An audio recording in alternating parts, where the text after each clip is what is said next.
Alhamdulillah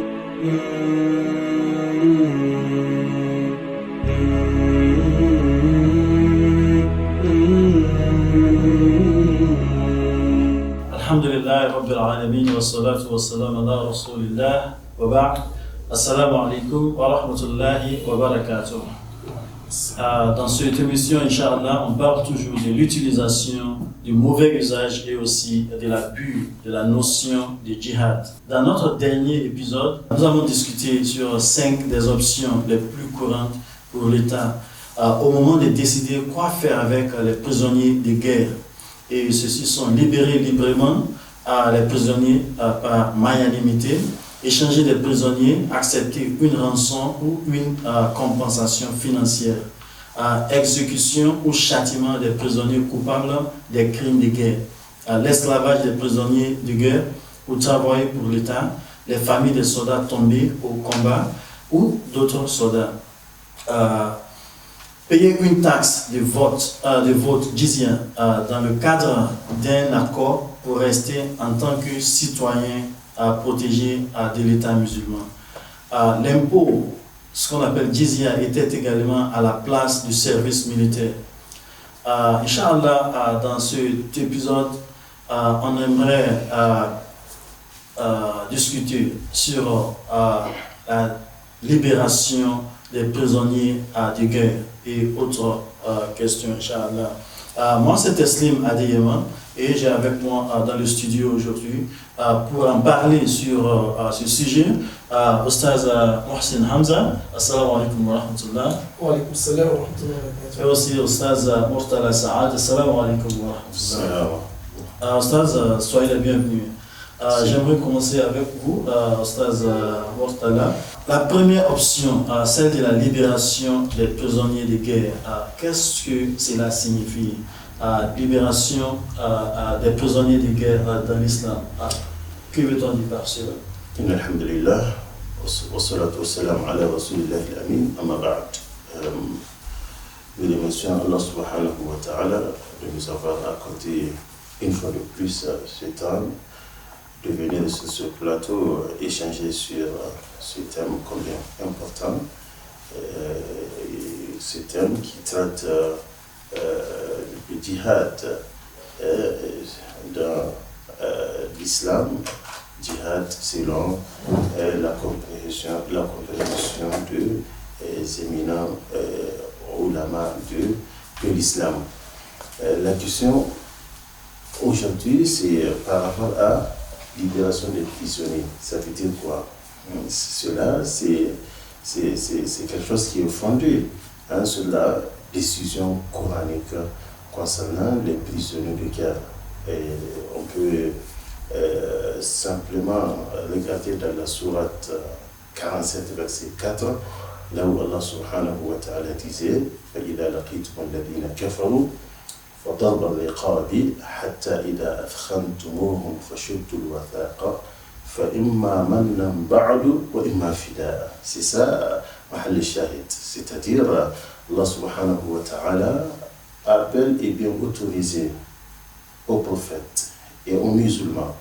Et une fois qu'ils arrivent à avoir des captifs de guerre, ils ont des choix. Ils ont des choix qui est imma mannan ba'du wa imma fida'an. Soit vous libérez gracieusement une partie ou tous les captifs, wa imma fida'an, ou bien vous prenez un rançon vis-à-vis de la libération. Donc c'est quelque chose qui est fondé dans la jurisprudence de l'islam. Donc ça, ce n'est que le verset coranique qui nous explique cela. Si on regarde aussi dans la sunna du prophète sallallahu alayhi wa sallam, il y a un cas bien connu d'un polythéiste qu'on appelle Thumama bin Athal, qui était le chef de Banu Hanifa et qui avait assassiné un certain nombre de compagnons du prophète sallallahu alayhi wa sallam et même comploté pour tuer le prophète sallallahu alayhi wa sallam. Donc ce monsieur, il a été appréhendé et attaché à un pilier dans la mosquée du prophète sallallahu alayhi wa sallam comme un prisonnier. Mais finalement, on voit la personnalité du prophète qui est généreux, qui est plus généreux que le vent qui respirant. Le prophète sallallahu alayhi wa sallam a ordonné à ceux qu'ils soient libérés. Vous voyez?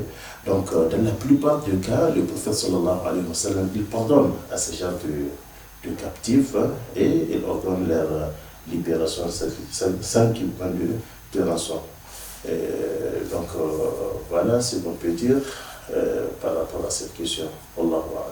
Masha'Allah. Ustaz Mohsin, l'autre option pour l'État était d'échanger des prisonniers ou d'accepter une compensation financière ou une rançon. Pourriez-vous nous en dire plus sur ce sujet? Alhamdulillah, Rabbil Alamin, wa salatu wa salam ala Rasulillah.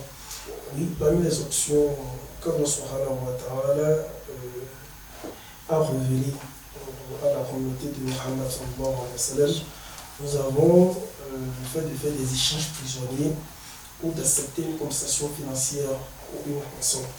Parmi lesquels nous avons cité ce qui s'est passé à la bataille de Badr. À la bataille de Badr, il y avait des prisonniers polythéistes, lettrés, c'est-à-dire qui savaient lire, écrire. Et le prophète Mohammed sallallahu alayhi wa sallam les a suggérés. Vous allez enseigner 10 de nos enfants, chacun de vous, vous enseignez 10 enfants musulmans à écrire, vous les enseignez à lire et à écrire, et vous serez libres. Donc c'est une compensation. Donc voici une des options que le prophète Mohammed sallallahu alayhi wa sallam il a opté pour. Et ceci montre que la science, véritablement, la quête de la science, ça fait partie des grandes adorations. Et pour toute communauté qui veut se révéler au monde, a l'obligation de chercher la science. C'est une bonne pratique de la part du prophète Mohammed sallallahu alayhi wa sallam.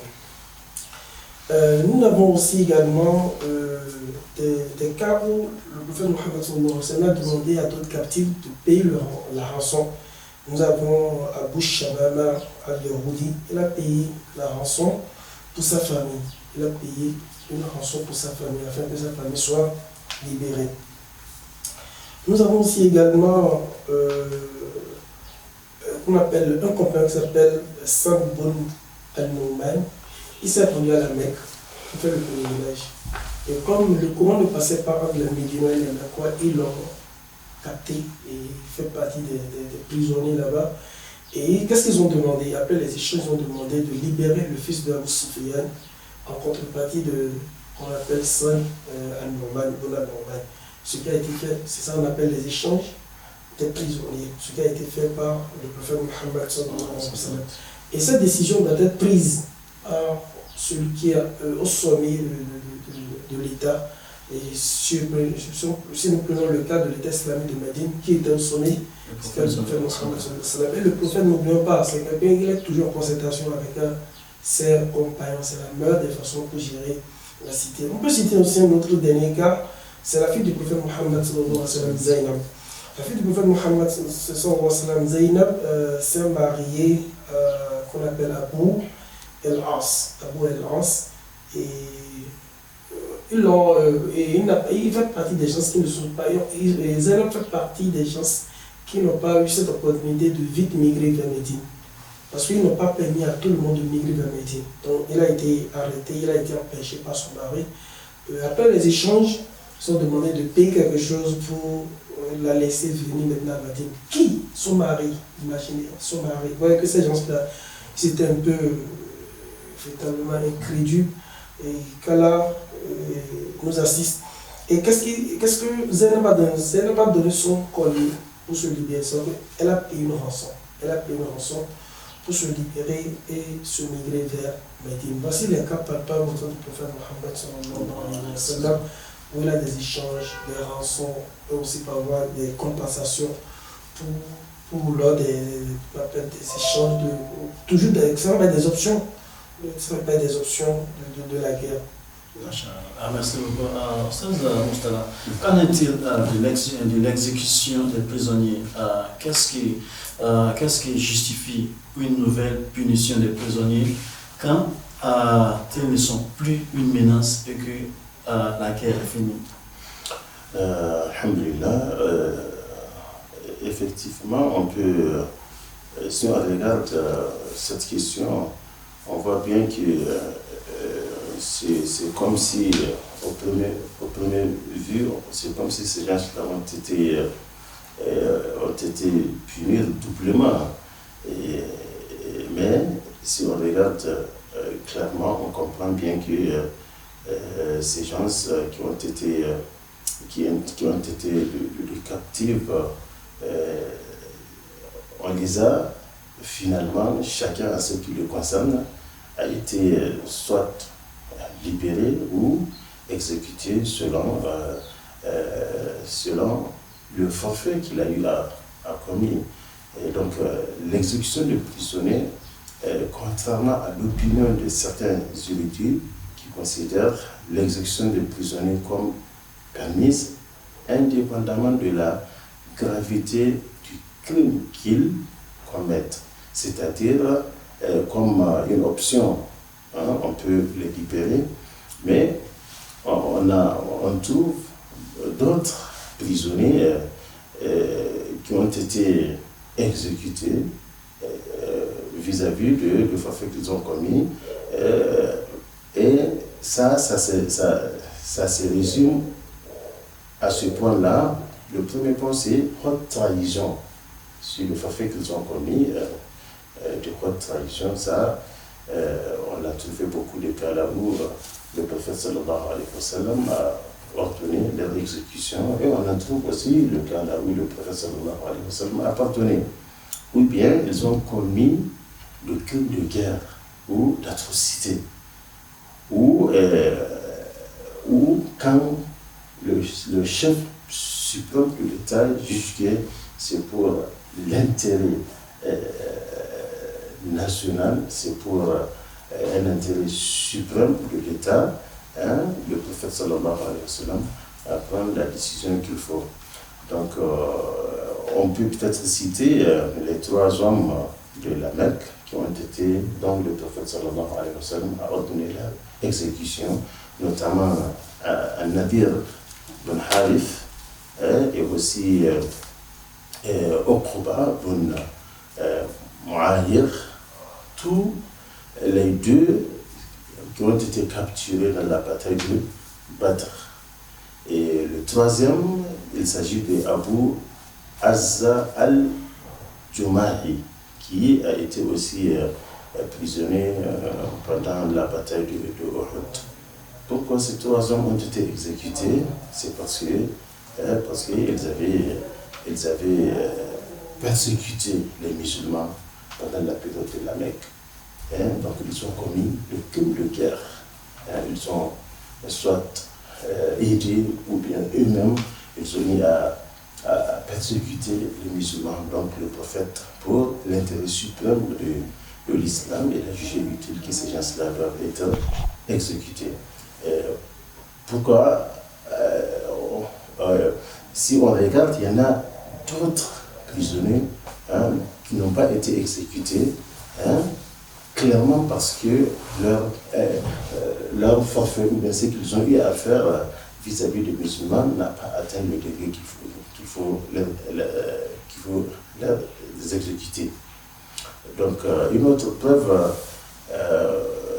toujours dans cette option est que le prophète sallallahu alayhi wa sallam a également appuyé la condamnation à mort qui a été prononcée par Sa'd ibn Mu'adh vis-à-vis les juifs de Banu Qurayza qui sont rendus coupables de leur haute trahison en violant leur traité de paix avec les musulmans pendant la bataille de la tragédie, ce qu'on appelle la Ghazwat Khandaq. Et aussi, ils se sont permis d'être en connivence avec les ennemis de l'islam qui sont les Mecquois. Donc l'option de l'exécution des prisonniers de guerre est également comprise par certains savants comme étant appuyée par le verset coranique, là où Allah subhanahu wa ta'ala disait فَإِذَا سَلْخَ الْأَشْهُرُ الْحُرُمُ فَاقْتُلُوا الْمُشْرِكِينَ حيث وجدتموهم وخذوهم واحشروهم واقعدوا لهم كل مرصد فإن تابوا وأقاموا الصلاة وآتوا الزكاة فخلوا سبيلهم إن الله غفور رحيم. Donc, محل الشاهد فاقتلوا المشركين, tuez les infidèles, les kuffars. Donc c'est quelque chose dont Allah subhanahu wa ta'ala l'a autorisé et vis-à-vis de forfaits ou bien de actes qui ont été commis par ces gens-là. Il faut peut-être noter que l'islam, surtout dans le contexte de ce verset, indique clairement que le verset n'a jamais laissé entendre que tous les polythéistes captifs ou autres doivent être tués en raison de leur polythéisme. C'est pas parce qu'ils étaient des polythéistes qu'on les a tués. On les a tués parce qu'ils ont commis, eux aussi, le crime contre des individus musulmans qui ont embrassé l'islam. C'est pas parce qu'ils sont juste des polythéistes, ils sont des musulmans. C'est pas cette raison qui a fait en sorte qu'on les a tués, c'est parce qu'ils ont commis de crimes dont ils méritaient aussi d'être tués. Donc, c'est ce que veut que monsieur, un musulman aussi commettre des crimes que ces polythéistes avaient commis, on allait les punir aussi de telle manière. Là, si par exemple un musulman tue un mécréant, c'est de ça que vous parlez? Non, je parle les mécréants ont tué les musulmans. Ça, c'est pour la raison qu'on les a punis. Si on a des musulmans aussi qui se lèvent contre l'État musulman et qui commettent des crimes aussi, et qui tuent les musulmans, des crimes de guerre contre les musulmans, ils auront les mêmes punitions. Ce qui veut dire que les chrétiens, les polythéistes qui ont été punis, n'ont pas été punis parce qu'ils étaient les polythéistes, tels que vous avez dit, mais ils ont été punis à cause de les transgressions, des crimes qu'ils ont commis. Voilà. Tout à fait. Effectivement, si c'est un musulman aussi qui s'élève, il prend de l'arme, comme le cas malheureusement aujourd'hui, des gens qui kidnappent, des gens qui tuent. Ça, il y a un verset coranique, même s'il s'appelle Mohamed ou Ahmed ou Abdallah, qu'est-ce que Dieu a dit? إنما جزاء الذين يحاربون الله ورسوله ويسعون في الأرض فسادا. C'est quoi leur sort? أن يقتلوا. Tous ceux qui propagent le crime, comme on vient de le citer, kidnapping, les soi-disant des gens qui se revendiquent l'islam et ils tuent leurs propres frères musulmans. Et là, leur sort, c'est quand ils sont capturés, c'est de les tuer. Et c'est ça qui va restaurer la paix sur la terre. Et il y a aussi un autre verset qui est appuyé, c'est là, dans Surat Al-Hujurat, là où Allah subhanahu wa ta'ala disait وَإِنْ طَائِفَتَانِ مِنَ الْمُؤْمِنِينَ اقْتَتَلُوا فَأَصْلِحُوا بَيْنَهُمَا فَإِنْ بَغَتْ إِحْدَاهُمَا. Si l'autre partie transgressée, combien de violence, il faut que l'autre partie se réunissent pour qu'il combat l'autre partie qui a transgressé. Allah Ta'ala. Masha'Allah. Merci beaucoup, Ustaz Jazakumullah khairan, pour cette lumière que vous avez apportée sur ce sujet. On a surtout parlé de 3 options que l'État islamique peut adopter par rapport aux prisonniers de guerre. Ils peuvent les libérer gracieusement. Donc, il peut aussi prendre des rançons, il peut prendre ils peuvent les exécuter aussi. Et ceci montre que l'islam est une religion réaliste, parce qu'on ne peut pas dire on va toujours les pardonner. Mais il y a des cas là où on ne pardonne pas aussi. Donc, quand il est évident que cette personne a commis des crimes très graves, donc il faut l'exécuter, il faut le punir aussi. Donc, alhamdulillah, merci beaucoup, Ostaz, Inch'Allah. Nous sommes arrivés à la fin de cet épisode aussi aujourd'hui. J'aimerais très remercier notre Ostaz pour leur intervention encore aujourd'hui, comme d'habitude, et aussi à nos téléspectateurs et auditeurs. Merci beaucoup. On se retrouve à la fois prochaine pour continuer toujours sur la notion de djihad. Assalamu alaikum wa rahmatullahi wa barakatuh.